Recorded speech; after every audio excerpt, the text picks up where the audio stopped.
Aloha mai kako. Welcome to the American Association for Geographers webinar series in preparation for the annual conference that will be held here in Honolulu, Hawaii in April of 2024, which is just coming right up.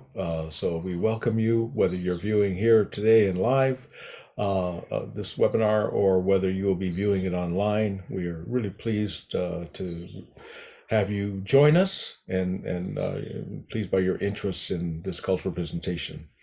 My name is Neil Hannes, and I've been invited by the American Association of Geographers to provide some support to them in preparation for their conference in terms of cultural integration of themes and identifying resources within our community to connect with, as well as various kinds of engagements that they might be in which the conferees might participate. So we've got an exciting conference coming up for you in April, and we're pleased that you're getting into it by joining these webinars. This is I think the seventh of our webinar series, and so go online, the website, the conference website, to see some of the six that you may have missed, and there are a few more coming up, so stay tuned. This one's a real particularly a good one today, and we have an educator as our presenter who's inviting your engagement. So if you have interest or questions about the content, we really encourage you to put that into the chat so that we make this an interactive process. So our topic for today's webinar is Aloha, a reciprocal relationship. And we have as our speaker, Dr. Kahakalau, a native Hawaiian educator, researcher, scholar, social entrepreneur, and really good friend, who's an expert in Hawaiian language and culture and the first person in the world with a PhD in Indigenous education. Ku's been at this for a while. She's 4 decades into this, and she's been a very successful organizer and leader of Hawaiian culture-based organizations, educational programs, schools, and institutions of higher learning. Her latest effort is centered on incubating Ea Ecoversity, an incentivized, culturally driven higher education and career training program for young Native Hawaiians aged 15 to 30, which mandates that all learners practice Aloha Aina, or love for the land. Ea stands for Education with Aloha. Since Dr. Kakalau's research validates aloha, or love, and compassion as the most important factor in educating Native Hawaiians of all ages. She's been a real pioneer in this community, and we're very pleased to have her today with our webinar series to make this presentation on aloha. Aloha, speaking of aloha, aloha ku. Aloha mai. Let me begin by sharing my screen. And one moment. Here we go. Alrighty. Aloha mai. Greetings. I will start my traditional protocol in a moment, but would I really aloha and welcome everybody to this presentation entitled Aloha, a reciprocal relationship between people, the environment, and the spiritual world. I will explain this concept of protocol that we are going to engage in right at the very onset of this presentation in a little while.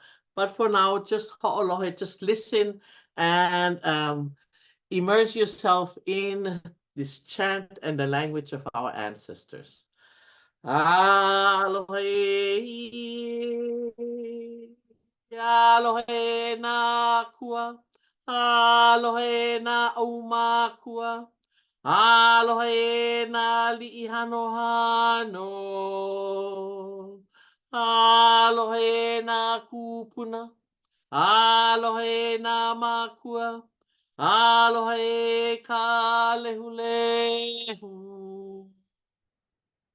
Alohe.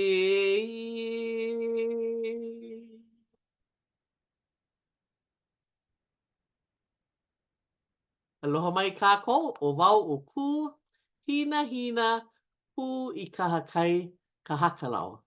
My middle name, hina ku I Kahakai, is this plant right here. It is a little native endemic plant that grows in the sandy parts of the western sides of islands. It's a rare plant today, but in traditional times it was found throughout our western shorelines.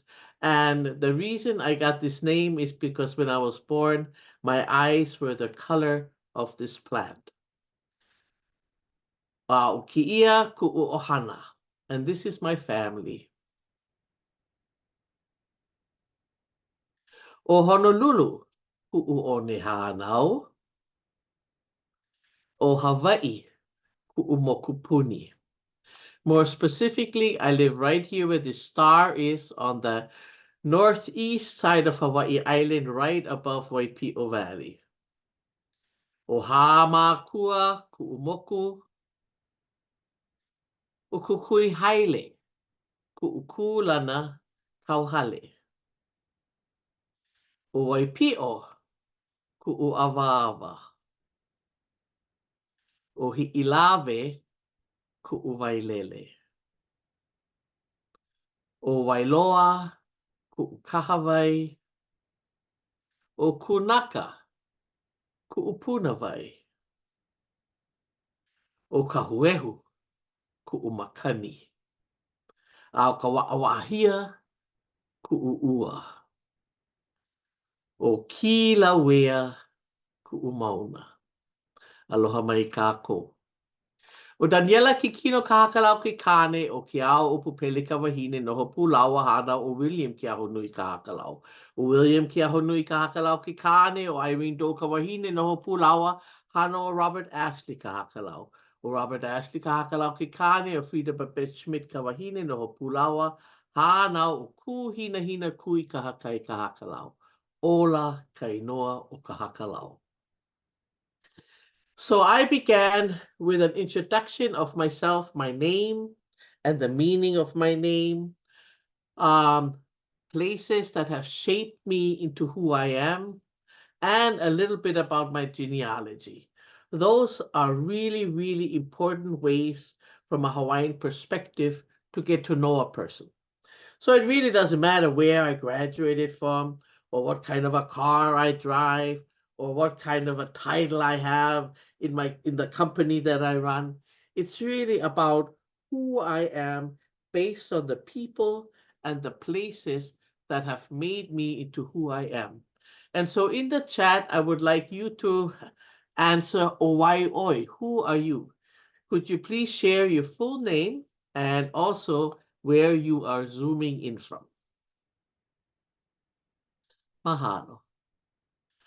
And as Uncle Neil mentioned, if you have questions, put them either into the chat or into the Q&R. And then we will answer those questions at the end of this presentation. I'd like to begin by stating a very, very important Olelo No'eau or Hawaiian proverb that says, "A'ohe pau ka ike ka hālau ho'okahi." Not all knowledge is contained in one school. Our ancestors recognized that we can learn from many sources. And so what I am presenting today is what I have learned over my past 63 years. And it's not the only knowledge that is out there. And there may be other people who have different opinions, but that's okay because we are a very inclusive people. And so it's all right to have different opinions.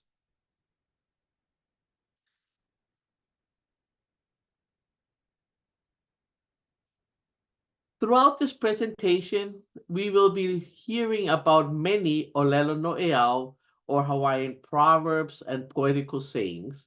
And we as Hawaiians were very, very fortunate in that Hawaii's most foremost native scholar of the 20th century, Tutu Mary Kawinapukui, collected about 3,000 of these proverbs in this resource called Olelo No'eau, which is available in book form and now also as an ebook. And it really contains the philosophy of our ancestors. It tells us what to do and what not to do. It allows us to understand our history from a native perspective, um, uses a language that was used by our grandparents' generation or the last generation of native speakers. And so it is really an invaluable resource. And we will be referring to these Olelo No'eau, as I mentioned, throughout this presentation. One of these Olelo No'eau or proverbs is Lehu Lehu a mano mano ka ikena a ka Hawai'i. Great and numerous is the knowledge of the Hawaiians. I want to start out with this Olelo No'eau because I want everybody to really understand that our ancestors, and we're talking about pre-contact Hawaiians, were crystal clear of the depth and the intensity and the scope of their traditional knowledge. Lehu Lehu and Mano Mano are actually number words that technically mean infinite. And so our kupuna realized that they had a vast knowledge, and this knowledge was attained through a process that we call kilo, or observation.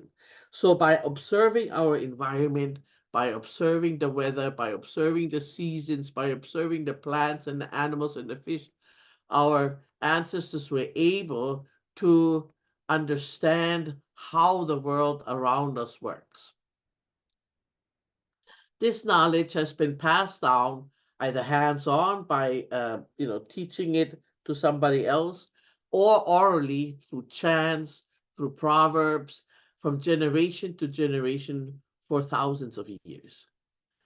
And it is not just a knowledge that we can say, oh, well, that was nice. I'm so glad that my ancestors knew all of this. No, this knowledge that was passed down to us comes with a responsibility. It comes with the responsibility to practice and to implement what has been passed down to us and then pass it on to the next generation.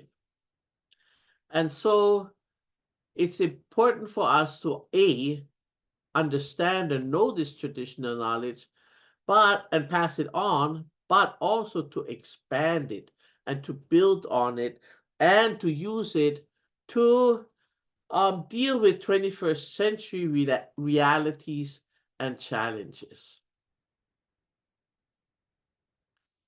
When we look at this traditional Hawaiian knowledge, which was then passed down, which is basically what education is all about, right? Then we can define it with a few basic words.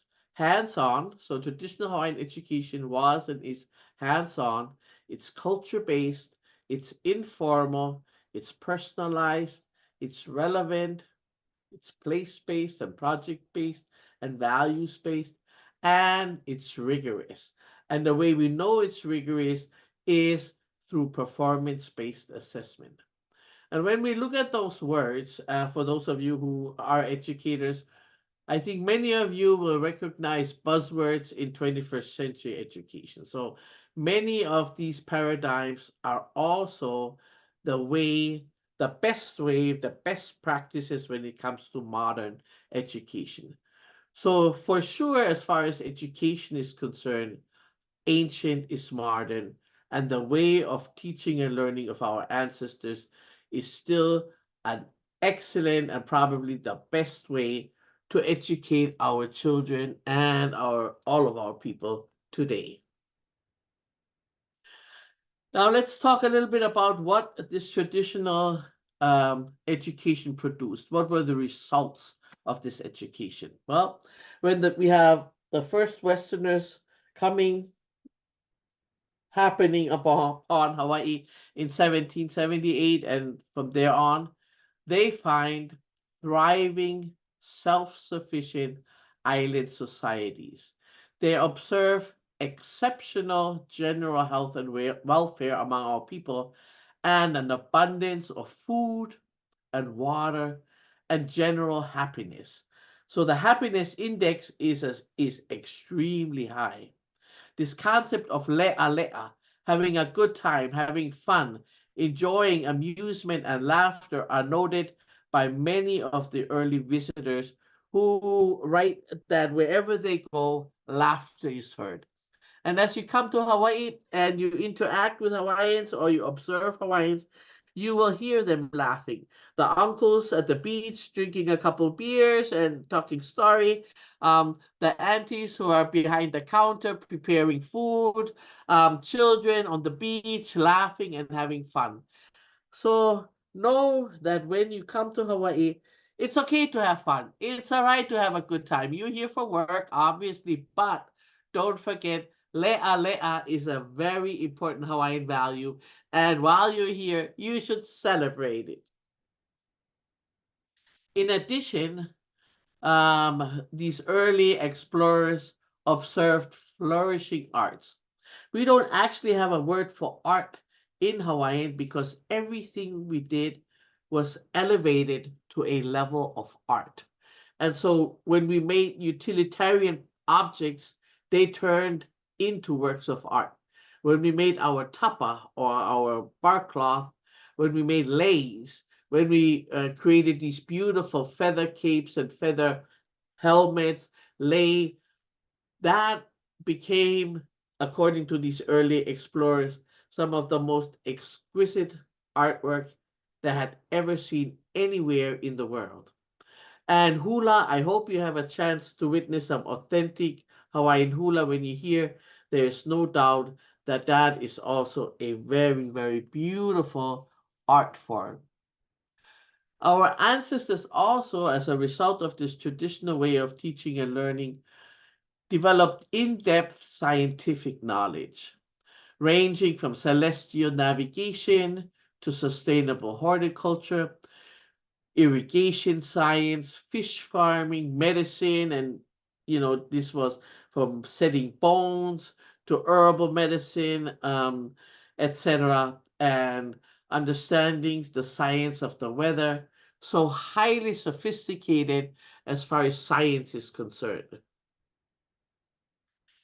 Our language as well, which was an oral language, we did not have any writing prior to contact, was also extremely sophisticated, with even average individuals having superlative oratory skills, and communicating through poetry, using metaphors depicting nature almost all the time.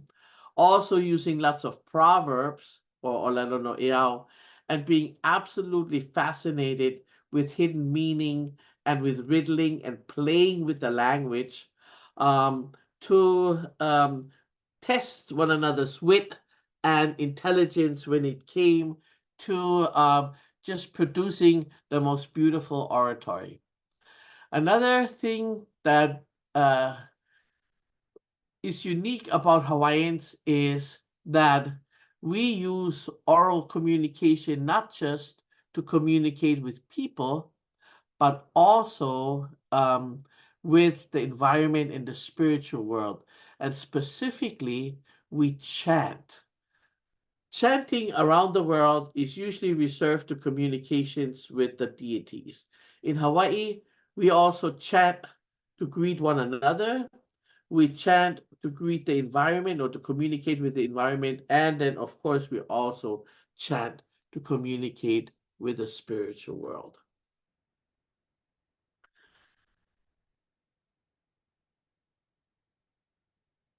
Another thing that was noted by the early explorers was that we were 100% sustainable and at that time also independent. We had a strong ancestral connection to the land and a collective responsibility to take care of the environment.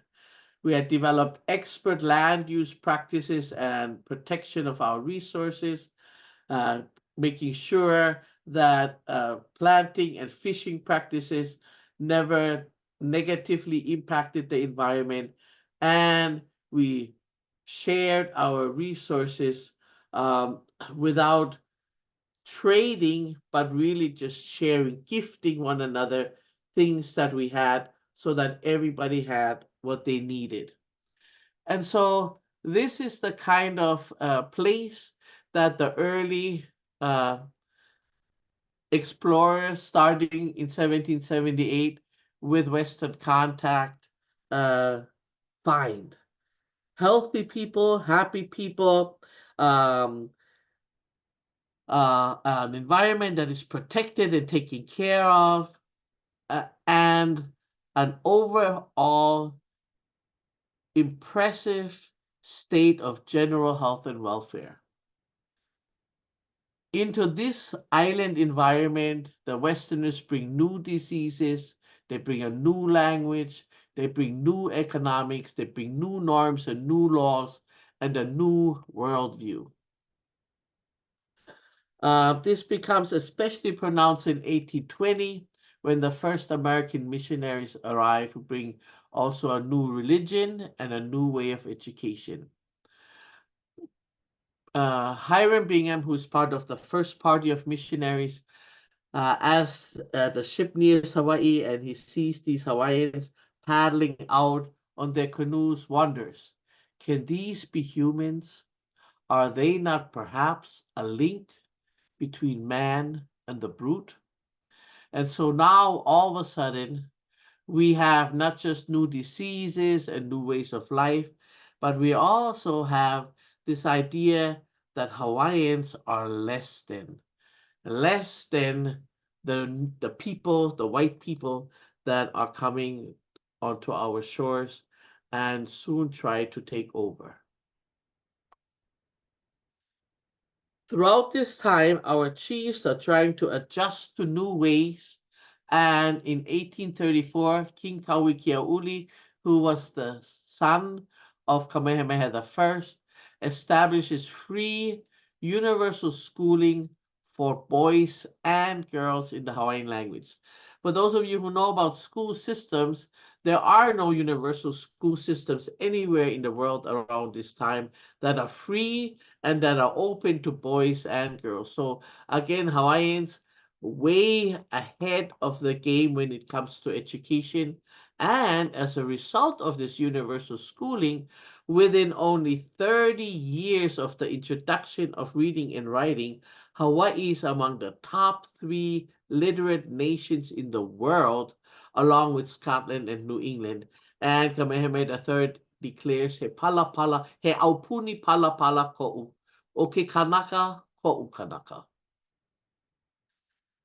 Within another couple decades, we have the largest collection of writings in an indigenous language in the world. Millions of pages have been written in Hawaiian by Hawaiians. There are dozens of Hawaiian language newspapers that are being digitized today, and so we are getting the benefit of that. And here is a wonderful site that has both old newspapers and also lots of books written in Hawaiian. And then in 1993, with the help of the American military, a group of primarily American terrorists overthrow our queen. And since then, Hawaii has been occupied by the United States and is being Americanized. And so, to these profound losses that Hawaiians experience since contact, which includes the loss of our land, the loss of our sovereignty, the loss of our language, our education system. We have also experienced the loss of cultural pride, of cultural and self-identity, of self-esteem, and of hope. Nevertheless, we hold on to the words of our Queen Liliuokalani to her adopted daughter before she passed, which says, "You must remember never to cease to act because you fear you may fail." And so as Hawaiians today, we continue to look to our past to find answers for the present and the future. In 1896, the Republic of Hawaii enacts a law that outlaws the use of Hawaiian language and mandates that English shall be the medium and the basis of instruction in all public and private schools. And any school that does not conform is not recognized by the department, which means if you graduate from that school, that diploma doesn't count for anything. And so Americanization continues with all children being forced to do daily drills where they have to chant, we give our heads and our hearts to God and our country. One country, one language, one flag. And the country that they're referring to is not Hawaii, but America. The language that they're referring to is not Hawaiian, but English. And the flag is the American flag. And according to this newspaper article in 1907, this drill was held constantly as a means of inculcating patriotism in the hearts of the children. By the 20th century, there are some efforts to bring back Hawaiian education, but all programs that are labeled Hawaiian are also remedial, are ways that are used to educate those who are not able to succeed in the Western system. And so while the students learn how to fish and gather seafood and plant native plants, prepare food and paddle canoes, and create all kinds of Hawaiian utilitarian arts, everybody knows that these Hawaiian programs lack Western academic rigor and therefore are for those that will never succeed in the Western world. In 1981, a Native Hawaiian education assessment is conducted by the Kamehameha schools, and finally, the data is clear. Native Hawaiians are scoring below parity in education, and this low achievement is directly related to cultural factors. 40 years later, the data has not changed. Out of the 50,000 plus Native Hawaiian students, we're the largest ethnic population in the Hawaii State Department of Education. We are also the most under and uneducated major ethnic group. We have the highest negative performance indicators and the lowest positive performance indicators. This is not because we are not able. According to my dear friend, Dr. Manulani Meyer, this data confirms that the lower educational achievement of Native Hawaiians is a reflection of the incompatibility of our current education system with Native Hawaiian cultural and educational propensities and preferences. Another way to put it is, as Uncle Skippy said, our Hawaiian children are the evidence. They are not the crime. So the reason that we are currently the most under and uneducated when we were among the top 3 nations in the world in literacy and in education in general is, again, as Dr. Manulani said, because of the incompatibility of the education system with our Hawaiian ways. As a result of our low educational achievement and ongoing settler colonialism, Hawaiians are among the poorest in our homeland. We have the highest rates of houselessness. We call it houseless rather than homeless because Hawaii is the home of every Hawaiian. And in the last couple of years, so between 20 and 22, our people experienced a 19% increase in houselessness. And we are predicting that the same numbers are at least the same, if not increased, in the last 2 years. Currently, over 50% of young Hawaiian families with little children earn below the living wage. And so you will see poverty among Native Hawaiians that exists not because we are lazy, not because we are dumb, not because we don't want to work, but because settler colonialism and occupation by the United States has left our people at the bottom of the socioeconomic ladder in our homeland. In 1997, the Native Hawaiian Education Council wrote their first report to Congress, and goal number 3 in that report was the creation of a Hawaiian system of education that's culturally driven, family oriented, and community based. And when I read that, I decided that's what I want to contribute to, is the creation of the system. However, since then, my research has shown that it also has to be academically rigorous, right? It's not enough to just be culturally driven. It also has to be academically rigorous. And we also realized that if the system is not sustainable, it's also going to be not as effective as we want it to be. And so since the 80s, my husband and myself, and now my daughters, are working and have been working on reviving Hawaiian focused education through the establishment of all kinds of Hawaiian programs, one of them being the first Hawaiian focused charter school, and then helping with the creation of the whole Hawaiian charter school movement. Currently, as was mentioned in the introduction, we're working on a Native Hawaiian post-secondary education institution called Air University, and we're starting our first diploma, which is a diploma to prepare young Hawaiians ages 15 to 30 in Kanaka culinary arts, in Hawaiian Kanaka culinary arts. And the truth is that Hawaiian focused education is working. When we educate again in the way that our ancestors did, education becomes relevant and the students want to learn. They become more confident in who they are and work harder to strive to reach their highest level and gain their highest potential.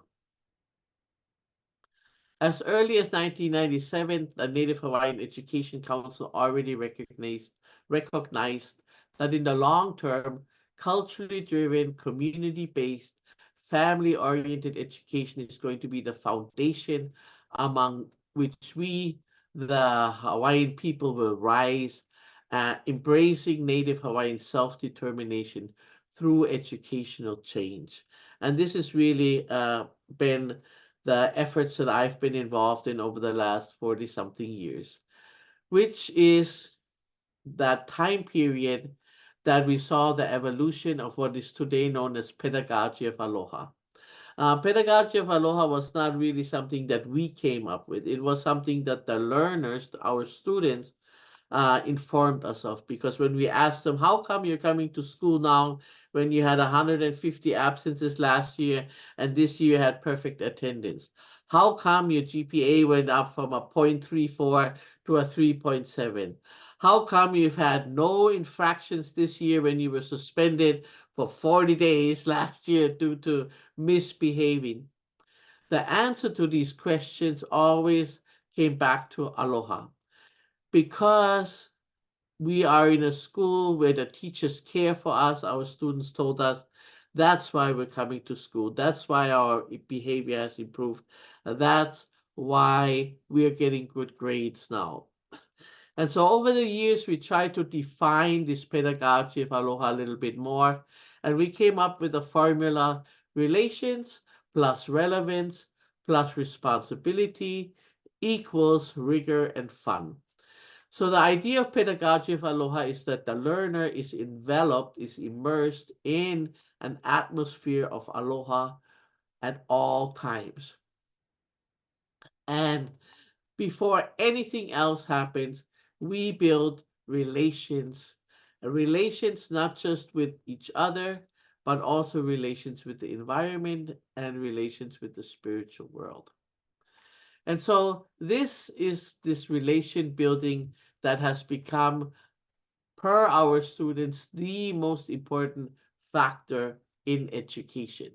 It's called Aloha Kanaka, which is building relations with people, Aloha Aina, which is building relations with the environment, and Aloha Akua, which is building relations with the spiritual world or the divine. So let's talk a little bit more about Aloha now that I gave you a little bit of a background of who we are and why we are where we are at. Let's practice a few Hawaiian words. Can you repeat after me, please? Aloha. Aloha mai. Velina. Ano ai.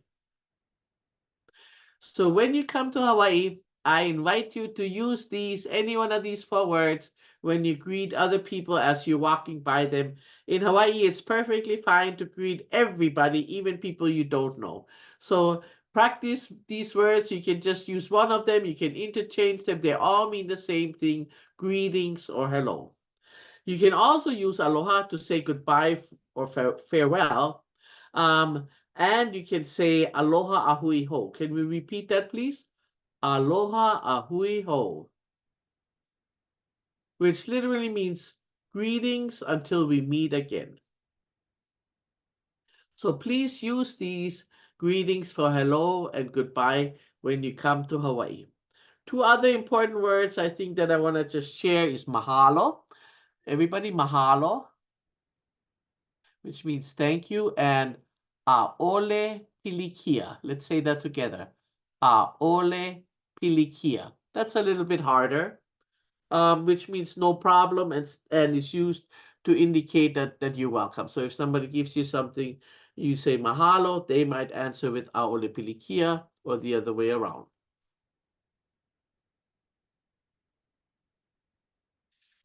Aloha can be equated with all kinds of English words like love, kindness, compassion, affection, mercy, sympathy, pity, sentiment, grace, charity.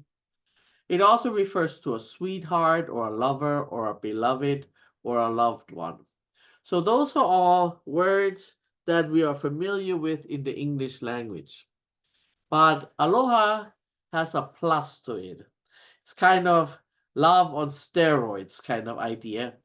And that is because for our people, there was no concept of other. In other words, pre-contact, Hawaiians had no concept of the other, and that idea that people, individuals, or a group were intrinsically different and alien and less than we were. And because of this lack of other, we were able to take aloha to a whole nother level. And so many people feel that aloha, and many people respond to that aloha um, because it seems to be magnified here in Hawaii. Again, in my opinion, due to this lack of other. And the reason we didn't have an other is A, when you look at our islands here, we are at least 2,000 miles in any direction away from the next people, from the next landmass. We've also been separated by our cousins that from the South Pacific for at least 2,000 years. And we have cosmogonic genealogies that frame all of us as descendants of a common ancestor. So while pre-contact Hawaiians, some of them didn't like each other, there were fights, there were wars and all of that, nobody looked at another Hawaiian as less than. Nobody looked at them as inferior because we were all one family based on our cosmogonic genealogies. So let me share one of these cosmogonic genealogies with you now and let you hear a little bit more Hawaiian language. As I mentioned, the language was outlawed, and my grandfather's generation was the last generation who learned it as children. And then the pressure was so great to stop teaching the language to your own children and grandchildren because they would be perceived as stupid if they spoke Hawaiian. my father's generation, there were very few who knew more than a few words, a few songs, maybe a few proverbs at the most. And it really has disconnected us from who we are. And it wasn't until the 70s and the Hawaiian Renaissance that Hawaiian, all aspects of Hawaiian were revived little by little, um, that we learned again about these cosmogonic genealogies and again started to speak Hawaiian. So while I was the first in my family again to speak Hawaiian, today, my children speak and my grandchildren speak. At the same time, though, we are still a very small group. Less than 5% of Native Hawaiians today can communicate fluently in their mother tongue, and so we have a long ways to go, but we are moving forward. And so this Mele Ko'i Honua talks about two deities, Papa and Wakea. And this genealogy describes the origins of the Hawaiians, and it connects us with the cosmos, which is the earth and the sky, the islands, and the taro, which is our primary staple. Before we start with our mo'olelo, our story, our cosmogonic genealogy, I'd like to share one more proverb, which is ua lau lau. Lau lau is most commonly known as this food right here, which is pork wrapped in taro leaves, wrapped in tea leaves, and then steamed either in an underground oven or in a steamer. And when you are in Hawaii, now they also have it with chicken, and they also have vegetarian lau lau. I invite you to try our lau lau, which is an extremely delicious food. But lau lau also literally means it's a wrapper. And so ua lau lau is a wrapper, is also used to refer to a pregnant woman because the way our ancestors viewed it, she is the wrapper of the new life within her. Okay, so remember that ua lau lau is both this food that we invite you to try when you come to Hawaii, and then also a pregnant lady. And so, ea ka mo'olelo o Papa and Wakea. Here's the story of Papa and Wakea. He akua wahine Hawaii o Papa, he akua kāne Hawaii o Wakea. Papa is a Hawaiian goddess and Wakea is a Hawaiian god.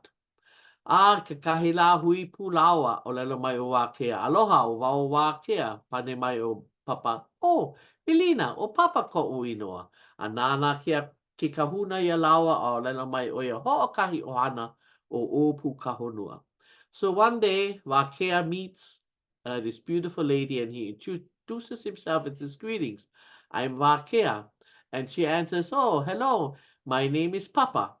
And the priest who is watching this interaction looks at the two of them and goes, oh, how interesting. They come from one common family tree, that of Opu Kahonua. A noho pulawa ai ke kahela o lelo mai o Papa, e Wakea, ua lau lau. And so Papa and Wakea live together, and one day Papa comes to Wakea and she says, ua lau lau. I am pregnant. How oli loa o Wakea, and Wakea is ecstatic. Nau o Hawaii he moku, and the island of Hawaii is born. Hele ho o Papa noho ia Wakea o lele mai o ia. E Wakea, ua lau lau. Not too long thereafter, Papa comes again to Wakea and shares with him, Wakea, I am pregnant. Nau o Hawaii he moku, the island of Maui is born. Okay, I'm going to continue this story in Hawaiian because I think you get the idea. Hele ho o papaya Wakea o lele oia. E Wakea, ua lau lau. A hānau o Molokai he moku. Hele ho o papaya Wakea. E Wakea, ua lau lau. Hānau lana I ka ula he moku. Ho'i ho papa o lelo. E Wakea, ua lau lau. Hānau o ahu he moku. Ho'i ho papa o lelo. E Wakea, ua lau lau. Hānau o Kauai he moku. Ho'i ho papa o lele. E Wakea, ua lau lau. Hānau o Ni'ihau he moku. Hele ho o papa o lelo. E Wakea, ua lau lau. He ula a o ka ho'olawe. So Papa, the Earth Mother, gives birth to all these islands, starting on Hawaii all the way up to Niihau, and then the afterbirth, the Ula, is the island of Kaho'olawe. A leila ha'alele o Wakea ia papa a huipu oia me ho'ohoku kalani o lelo mai oia aloha e ho'ohoku kalani velina e Wakea o lelo mai oia. So then Wakea leaves Papa and he meets up with Ho'ohoku Kalani and greets her. Greetings, Ho'ohoku Kalani, and Ho'ohoku Kalani answers, greetings, Wakea. A noho pulawa I ki kahila o lelo mai o Ho'ohoku Kalani. E Wakea, ua laulau a hulo hauoli o Wakea. So they live together, and it doesn't take too long that Ho'ohoku Kalani comes to Wakea and shares with him that she's pregnant. And again, Wakea is ecstatic. Ka hanau mai o Ho'ohoku Kalani I ke keiki alu alu. Aue, aue, ue mai oia. He keiki alu alu. Ua hala ku'uhiapo. But Ho'ohoku Kalani gives birth to a stillborn child, and this child passes away, and she is distraught. Kanulawa I kela keiki makalepo a ke ho'i mai o lelo mai o Wakea. E nana mai he kalo o haloa na ka lau kapalili kona inoa. And they bury their child, and the next day they come back to that very same spot, and Wakea notices, he says, look, it's a taro. His name shall be Haloa Naka Lau Kapalili, long stem, quivering leaf. A leila ho'i ho'ohoku kalani o lelo mai oia e Wakea, ua lau lau. It doesn't take too long that Ho'ohoku Kalani comes back and she tells Wakea she's pregnant. A hanau oia I ke keiki I kaika a he ohaloa kona inoa. And she gives birth to a young boy, and she names him Haloa after his older brother. So this is the cosmogonic genealogy of Papa and Wakea, and like all Hawaiian stories, there are lessons for us about this story. The main lesson is He Ohana Kako, we're family. And literally that means that the deities, specifically in this case Papa and Wakea and Ho'ohoku Kalani, are our ancestors, that the islands are our older siblings, that the taro is our older sibling, and that as direct descendants of Haloa, all Hawaiians are related, because this Haloa, the second child of Wakea and Ho'ohoku Kalani, is the ancestor of all Hawaiians. And so what really we have now is a reciprocal relationship. We are the ili ili o Haloa. We are the pebbles of Haloa, the descendants of Haloa, and we have a responsibility to our relations. We have a responsibility to our fellow Kanaka, to our fellow people, because we are all family. And that means we have to be caring and kind and helpful and understanding and respectful and supportive, gentle and patient and compassionate, and really practice this kind of interaction in our daily lives. So what we try to do is to really observe other people around us. And when we see that people need help, when we see that we can do something to make it easier for somebody as they're trying to carry something or open a door or whatever it may be, one of the things that is really important here in Hawaii is that we do something about it. One thing you will notice when you come here is that, especially among the Hawaiian population, but not only, because many local people, which are people that were born in Hawaii, born and raised in Hawaii, but not of Hawaiian ancestry, many of these local people also have taken on our practice of aloha.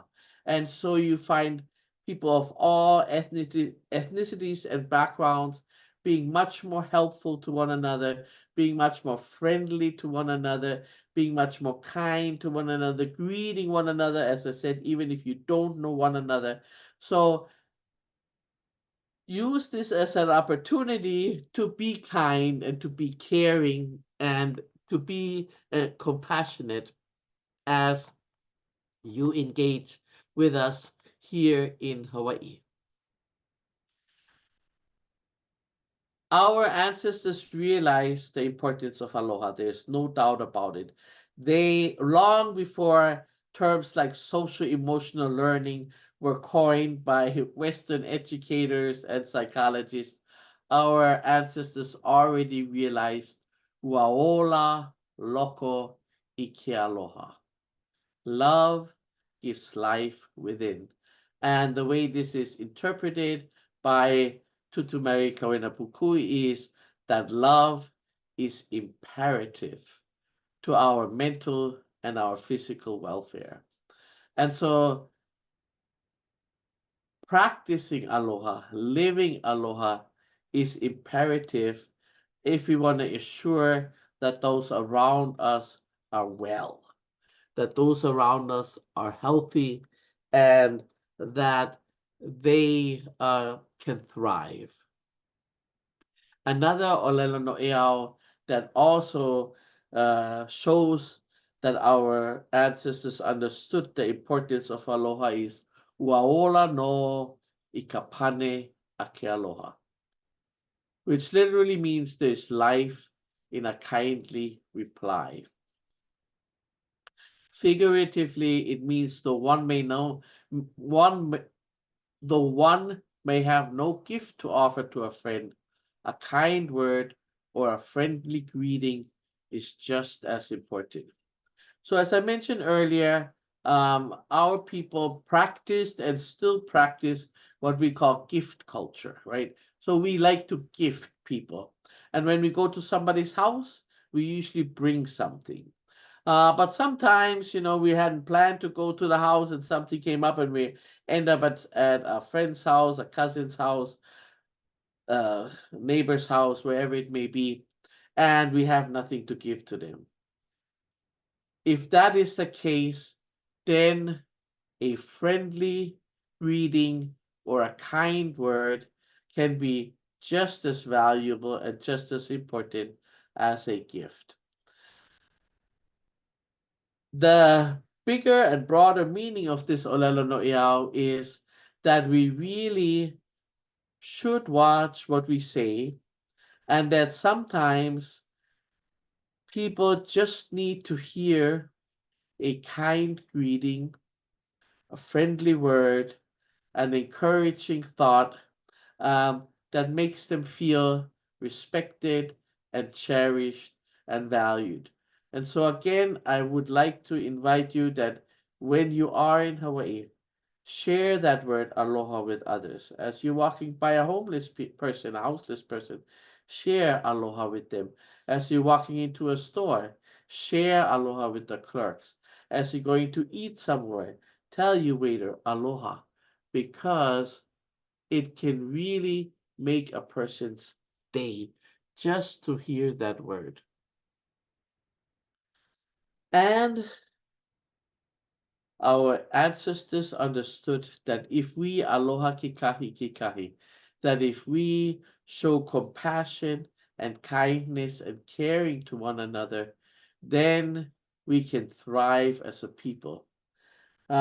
This is a gift that we here in Hawaii have for all people of the world, to treat one another with respect, with compassion, and with kindness as we go about our daily lives.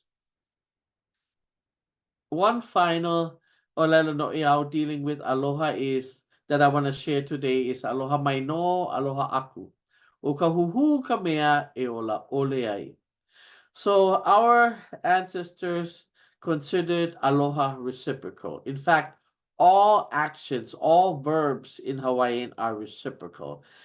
We have a directional that says mai, which means the action is directed towards the speaker, and then an aku, which means the direction is away from the speaker.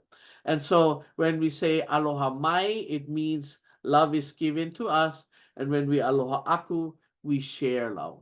And so this Olelo no Eao says when love is given, love should be returned. So when you run into people who aloha you, make sure you aloha aku them. This has been one of the issues with the tourist industry, is that they want us, the people of Hawaii, to exhibit our aloha spirit, as they call it. And I'm not going to get into that whole aloha spirit part, but what they don't tell the tourists is, or the visitors, is that there's an expectation for our tourists and visitors to return that aloha to us, the people of this land. And so again, this reciprocal sharing of aloha is what is going to strengthen all of us. Our kupuna, our ancestors, also realized that there's no point in wasting any time being angry. Anger is the thing that gives no life. So when you're here and things go differently than how you expect them, our islands are not perfect, and there's definitely prejudice here in Hawaii. It's often against Caucasians, and that's not something we are proud of, but that is something that is a reality. And so rather than getting angry, if you should experience racism or prejudice as a white person, um, forget about it. There's no point, there's no anger there's no life in being angry. And so take the advice of our ancestors and just let it go. There are reasons for these behaviors. And as I said, they're not what we condone as Hawaiians, but we do know that they exist. In addition to sharing our aloha with other people, in our culture, it is also imperative that we share aloha with the environment or the land. And for us, that means that we know our places. We know what places have shaped us into who we are today, and we have a relation with these places. These places are like our family to us. And therefore, we are also responsible for and to these places, which means that we have to stand up as Hawaiians when our environment is polluted, when our environment is abused and used for purposes that are not porno, that are not good. And so you will run into people in Hawaii who may be calling attention to some of the horrible things that continue to be inflicted on our environment. The pollution that is happening throughout Hawaii, some of it from the military that has been contaminating our waters on the island of Oahu, for example, and protests continue to happen in regards to that.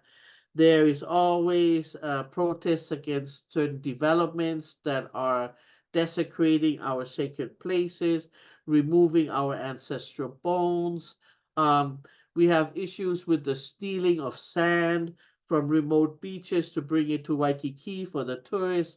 So there's lots and lots of issues that reflect that those who have taken over Hawaii have no sense of aloha aina, and that it is our responsibility as Hawaiians to remind them that we have a responsibility to the environment, to take care of the environment from the beginning of time, as we learned in this Mo'oku'auhau, in this cosmogonic genealogy of Papa and Wakea, because the islands and the environment are our older siblings. And so this concept of aloha aina is really founded in this familiar relation of love and respect between the islands and between us people, which was established at the beginning of time. It also validates this understanding of mutual responsibility, that the environment and the people need to take care of one another and engage in an ongoing reciprocal relationship.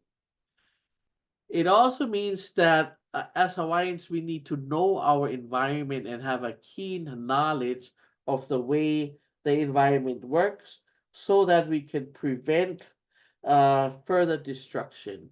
And that is usually something that is achieved as a result of this practice of kilo, which I mentioned earlier, which is this practice of observation that was really the primary research methodology of our ancestors and still is an important part of our research as 21st century Hawaiians. One of our Olelo no Eau says, "O ke ali'i ka aina, o ke kawa ke kanaka." The land is the chief and man is the servant. So we recognize that while we, the people, have a need for land, otherwise we cannot survive, we cannot eat, the land really doesn't need us, right? And so we are really the servants, which is a very different mentality from the idea of subduing the earth.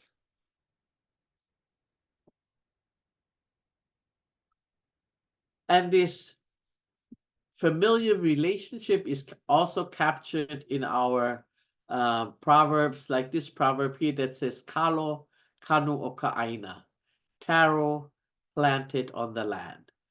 And that refers to us, the natives of the land from generations back. So we have a close relationship, just like the taro that is planted on the land. We, the people, are planted on the land. We are plants of the land. We are the taro planted on the land. And so I would like to ask you, where is your land? Where are your places? And so if you could in the chat, please share two places that have shaped you into who you are today. I'll give you a minute to do so. Two places that have shaped you into who you are today. Think about that. What places have really impacted you growing up or as an adult and have caused you to change your way of thinking, perhaps, or the way you approach things, have taught you something important, and have shaped you into who you are today.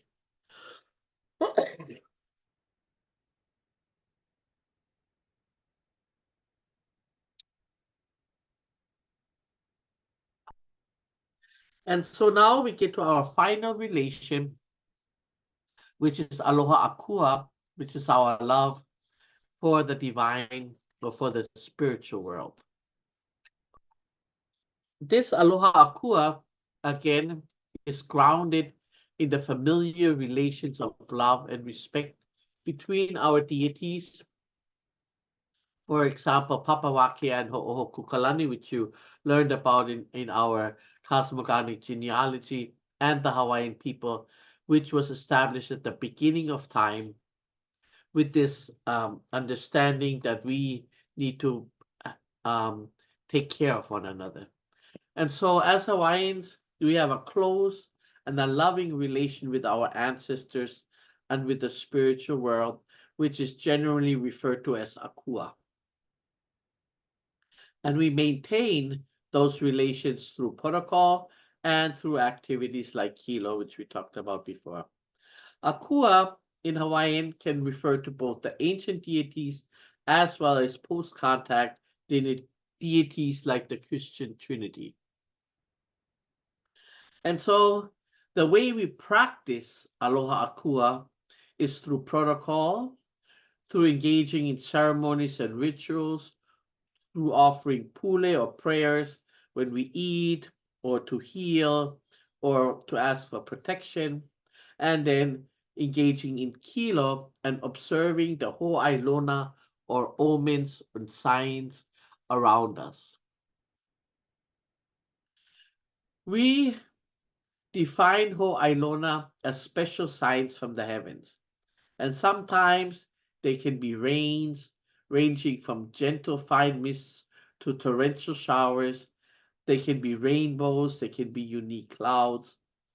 Sometimes these Ho'ailona appear in the form of animals or birds or fish or other creatures and tell us that we are in the presence of the divine.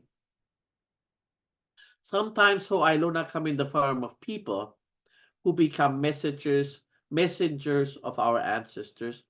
And sometimes we just run into phenomenon, could be written words that just pop up somewhere, or another sign, an image that pops up, and we look at those as well as um, messages from the spiritual world. And so as you are in Hawaii, kind of try to pay attention to see if you can observe some of these Ho'ailona, especially as you go into the environment. So from a Hawaiian perspective, protocol, which is also known as hanapono or doing good, simply means doing the right thing at the right time for the right reason. We are guided by an olelo no'eau that says, "O ka pono ke hana ia a iho mai na lani." Do good and continue to do good until the heavens come down to you. So our mandate as Hawaiians is to persist in doing good. Um, that is the instructions that have been passed down verbatim to us from our ancestors. And so we engage in protocol in order to invoke ancestral and divine guidance, in order to center and to balance ourselves. Um, Protocol also helps us to acknowledge the genealogy and the spiritual mana, the power of people and places as we ask permission to enter. And if we're engaging in entry protocol, it helps to show everybody that we consider ourselves visitors, and that this is not our home, but the home of other people, of other plants, animals, and insects who live in this environment. And so when we engage in protocol before we enter a certain environment, um, we have to be mindful and respectful and understand that we're visiting somebody else's home, and be very careful in so as not to disturb and damage that environment. And so Hawaiians engage in protocol pretty much all the time. We open and close our day, our activities, and our meetings with protocol. We greet and we interact with guests, teachers, and students with protocol, like I did when I first started this meeting, and how I will end this meeting. We engage in protocol when we enter or exit a house, a forest, a sacred site, or even the ocean, when we plan, harvest, and eat, and engage in healing practices and processes. We do protocol when we engage in family rituals and ceremonies, and pretty much at the beginning and end of all traditional practices. And so it's common, and it is proper to ask permission to enter. In other words, before we enter any place, we should clear our mind and then humbly ask permission to enter. We should express our gratitude for the privilege of visiting and offer apologies for any negativity that may occur unknowingly. And we should always look for Ho'ailona, because if all of a sudden a huge wind picks up when you're about to go somewhere, I would take that as a Ho'ailona, that maybe this is not the right time and the right place to visit. And so this greeting that I started with is a very simple way to greet other people when if you do a presentation here in Hawaii, or also to enter any place that you would like to visit. So let's read that together in Hawaiian. Aloha. Again, everybody together. Aloha. Aloha e nā kua. Aloha e nā auma kua. Aloha e nā li'i hano hano. Aloha e nā kupuna. Aloha e nā makua. Aloha e ka lehu lehu. Aloha e. And so this is sort of like a land acknowledgement, except that we are acknowledging the native people, which are part of the land in this case. This type of greeting is called outside in that we start with the most powerful deity and then work our way down to the smallest living being within the sound of our voice. Another way that you can do protocol without using words is just to ho'omalie, which is a way of honoring the Hawaiian lineage of the land and respecting, the various beliefs that might be represented. And so all that is really coming together and centering for a moment of silence before you enter a place. Quiet yourself and think about why you're going there. Um, Leave all of your stress and your worries and your rubbish, as we call it, outside and really be open to engage with that environment and learn everything you can from that environment.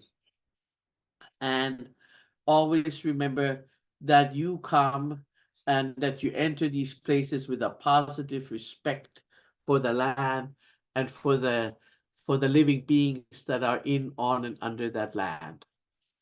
And so the reason we ask permission before entering a space is because that's how we show aloha and respect.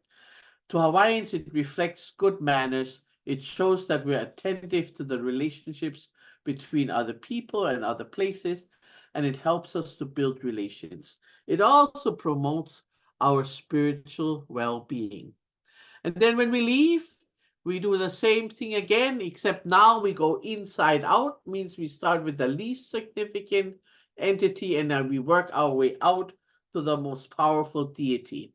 So let's read that together. Mahalo e. One more time. Mahalo e. Mahalo e ka lehu lehu. Mahalo e nā makua. Mahalo e nā kupuna. Mahalo e nā li'i hano hano. Mahalo e nā auma kua. Mahalo e nā kua. Mahalo e. Now, if saying all of this in Hawaiian is a little bit too much, and I know you've got a big dose of Hawaiian language today, but I think it's something really important that you have to know. We have our own language here in Hawaii. And even though you will not hear it as much as we would hope you would, you should still be familiar with it. You can also say these chants, express your gratitude in English, but using the same type of pattern. When King Liholiho, who was the son of Kamehameha I, went to England in 1824, people expected a savage. Remember, in 1820, the American missionaries came, and Bingham refers to us as a link between man and the brute. And now, this young Hawaiian chief appears in England in 1824. And rather than looking like a savage, he is dressed to the T. He has perfect hair, he has perfect eyebrows, he is very sophisticated, he knows how to speak English, and he just pretty much blows everybody away. And they say, how can that be? You know, we have expected a savage, and here you are, so debonair, so civilized. And he goes, duh, nā vai ho'i ka ole o ke akamai, he alahele I ma'a I ka hele ia, e o'u mau makua. Who would not be wise on a path walked upon by my parents and ancestors? So for us as Hawaiians, we have always understood that if we walk on the path of our ancestors, we will be able to function successfully in any place in the world, in any era, and in any situation. And this is what I would like to share with you folks is that how modern Hawaiians today, we are able to walk proudly and successfully in multiple worlds. However, we are struggling because of the ongoing occupation of our islands by America. And there are many of us who are working towards liberation of our homeland so that we once again can fully institutionalize and normalize the ways of our ancestors, because for us, that is our preferred way of life, the, the path of aloha. Mahalo ka lehulehu, mahalo na makua, mahalo na kupuna, mahalo na li'ihanohano, mahalo na aumakua, mahalo na akua, mahalo.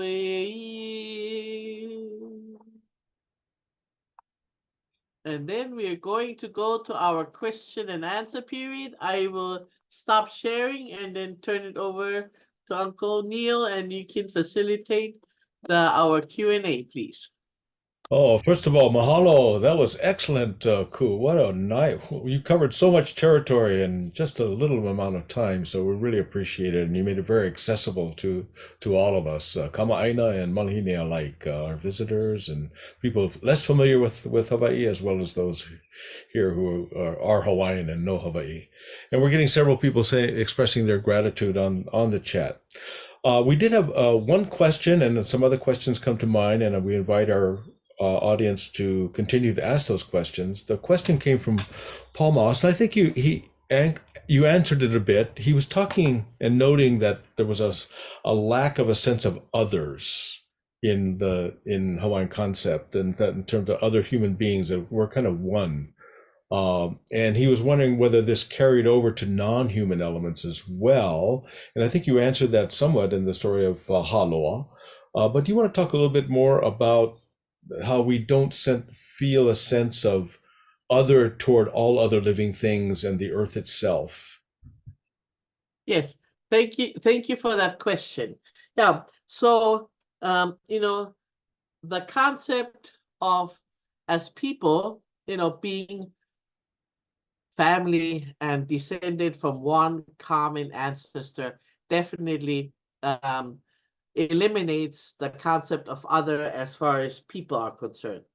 But also being family to the tarot then implies that we are also equal and not, or that plants and the environment are also equal and not less than we as peoples, right? So it puts our cosmogonic genealogies, put the spiritual world, the environment, and that really aina to us means not just land, but it means the ocean and the wind and the clouds and the animals and the plants and the fish. All of those things that are part of that aina of that environment are also family and at the same level. And so we as people are not above and superior to the environment. We are family to the environment. And then that is actually also then extended to the spiritual world. So our deities that have very human qualities, same way as in Greek mythology, let's say, for example, our deities are also part of our extended family. And we have a close relationship with them, and we can communicate with them in a very leger, kind of a familial way, and expect to help and be helped in that realm as well. Mahalo, Ku. Ku, you use the word aina many times, and also lepo and honua and so forth. And some have said that land, there is no aina without kanaka. There is no aina without people. Can you explain that? That's again speaks to that relationship, doesn't it? Yeah. So I think for us, that close relationship, right, between the environment and the people is something that is, I don't want to say unique to Hawaiians, because a lot of indigenous people have a familiar relationship to the land. And so it is something that many indigenous people share, is that for ongoing survival, we, the people, are dependent on the environment. And when we look at the last 300 years, there was certainly a group of people that forgot about that, right? Because initially, I think everybody had that understanding of the importance of a reciprocal relationship between the environment and the people. And then with the growth of this, industrialization, the concept of capitalism and greed and having more than you need, that was one thing in traditional Hawaii. There was no refrigeration, there were no storage rooms or whatever. So everybody just had what they need, but there was no purpose of amassing extra things that nobody needed. And Mhm. so that when that uh, grew, when this idea of amassing wealth that you didn't need whatsoever, when those concepts emerged, primarily in Europe and then in the industrialized world, people forgot about their relationship to the environment. And in the last, 300 years, man has caused more damage to the environment than man had all those tens of thousands of years prior to that. And so now it is imperative that we teach the next generation that they have a responsibility to undo, to fix, and certainly not to promote and increase the destruction of our environment that has, just gone rampant in the last, as I said, 200 years. So it really hasn't been that long when you think about it from that perspective, and therefore it's imperative that we stop it now and that we reverse these horrible impacts of humans on the environment as quickly as possible. Mahalo. What is Michelle Lobo asks? What is the significance of the ocean in Aloha Aina? Okay. So the ocean is part of the Aina, right? It's part of the environment, and especially for an island people, the health of the ocean is really, really important to us, right? Our traditional diet consisted of fish and poi, which is made out of the taro, the haloa, our primary staple. And so not having access to healthy fish and seaweed and all shellfish, all of those things that traditionally nourished ourselves, is horrible, and we already have Cigatero on our islands, right? We already have places where nobody wants to eat whatever comes out of the ocean. People can't even go into the ocean anymore because of the pollution that's in there, and they're getting rashes. So having a healthy ocean is something that is really important to us, and many of our people have been involved in sending that message out worldwide, like the Malama Honua voyage of the voyaging canoe Hokulea, um, to take care of the ocean and to clean up the ocean. I think that's everybody's responsibility, and it can start with something simple, than using sunscreen that is safe and environmentally friendly when you come here to Hawaii, because you should definitely use sunscreen, because we don't want you to get skin cancer or anything, but that you choose the right sunscreen, that you make sure whatever you take to the beach is secured so it doesn't fly into the ocean, like your plastic bag that your sandwich was in or whatever, little things like that. And then when you see rubbish on the beach, also pick that up and throw it away, because it will end up back in the ocean, and our turtles are suffocating from fishing lines, and many of our ocean creatures are being affected by the massive pollution that is now in the ocean. Those are really practical and doable actions that all the conferees can take. Thank you for reciting those. We had a question about language, just somebody wanting the assurance. They said, silly question maybe, but since you covered it, but to clarify, is if a non-Hawaiian person makes a greeting of aloha or closes with mahalo, say in a business correspondence, they want to be sure that that's not considered affected, rude, or appropriative. It is rather welcome. Can you confirm Yes. that? Yes. I think in general, people around the world are happy when you try and use their language, right? I think that's a natural thing. Wherever you go, when people see that you're trying to learn about them, which includes the language. Language is a really important part of cultural identity. It is generally perceived as something positive. Now, of course, it depends on how you say it, right? And the context that it's said in. But I think people appreciate when you greet others with aloha, and when you say mahalo, and when you use as many Hawaiian words as you can. I would highly encourage it because if anything, it shows that you're trying to learn the language of the land, and maybe perhaps it will even inspire people that live here, whether they're of Hawaiian ancestry or not, to also start using more Hawaiian words. So please feel comfortable and feel welcome to use the language of this land when you are in Hawaii.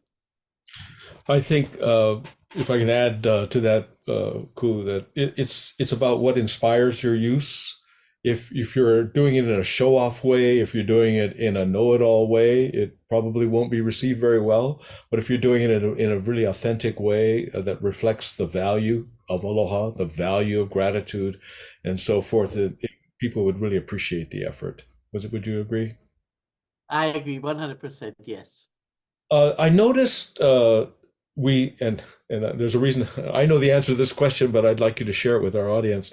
That in sometimes we use the word Hawaii, and there's a glottal stop. There's that okina, and when people carry that over to the word Hawaiian, some people want to put that glottal stop in the word Hawaiian as carrying over the Hawaii into it. What's the right answer to that?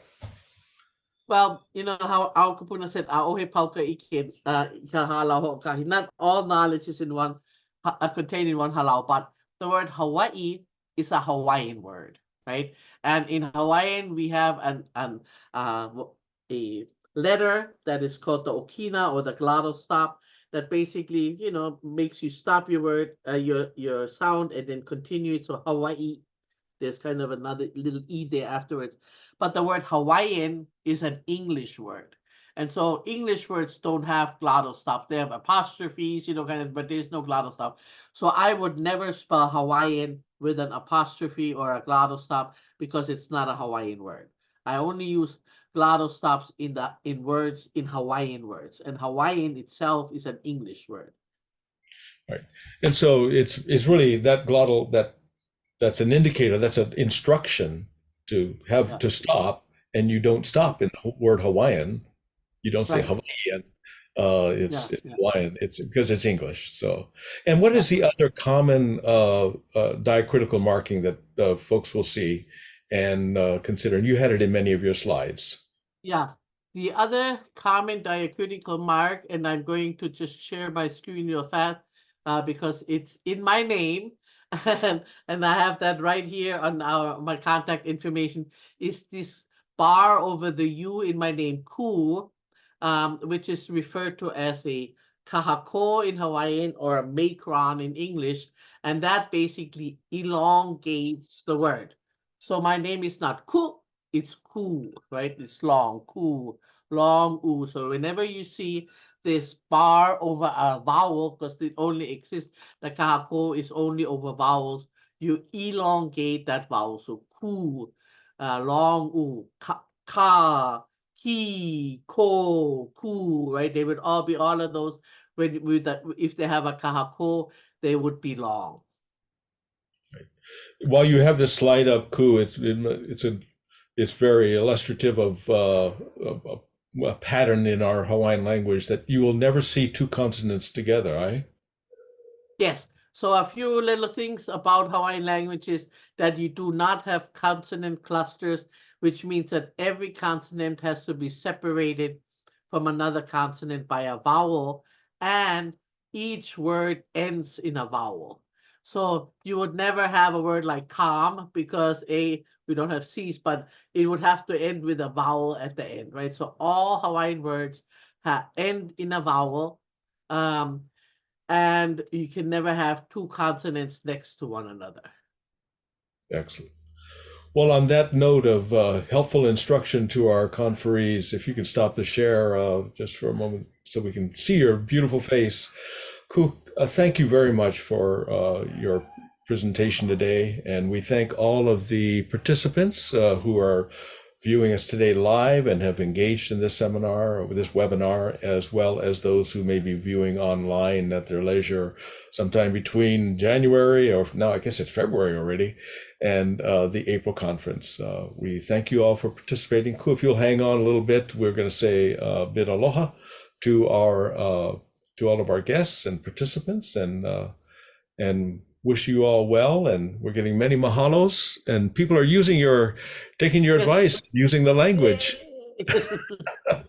Wonderful. So it's just quite a success, and we thank you all. Mahalo nui. So aloha to, Mahalo. aloha to